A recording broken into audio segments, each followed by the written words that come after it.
దేవాలయం దగ్గరికి వచ్చేటప్పటికి గొప్పతనం ఏమిటో తెలుసా?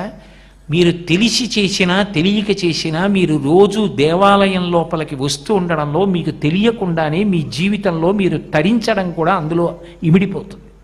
అందుకు దేవాలయాన్ని ఆగమాలు అలా ఇచ్చాయి. నేను గుడికెడుతున్నాను అన్నాను అనుకోండి, ఓ ఉతికి ఆరేసిన పంచె కట్టుకుంటాను, అథవా కాస్త శుభ్రమైన బట్ట కట్టుకుంటాను. గుడికెడుతున్నాను అంటే ఉత్తి చేతులతో రానుగా. ఓ చిన్న పండు, ఓ కాయో, ఇంత పసుపు, ఇంత కుంకమం, ఇన్ని అక్షతలు, మీకేది ఉందో అది. అందరూ కోట్లు లక్షలు వేలు తేవాలని దేవాలయ వ్యవస్థలో ప్రతిపాదింపబడలేదు. పత్రం పుష్పం ఫలం తోయం యోమే భక్త్యా ప్రయచ్చతి. నువ్వు భక్తితో ఏది ఇవ్వగలిగితే అది. ఇన్ని తులసి దళాలు, ఇన్ని మారేడు దళాలు, ఇన్ని తుమ్మి పూలు, 4 పువ్వులు, 2 అరటిపళ్ళు, ఇంత పసుపు, ఇంత కుంకం, ఇన్ని అక్షతలు, నువ్వు ఒక బెల్లంగడ్డ, ఇంత కర్పూరం, ఓ 2 అగరొత్తులు,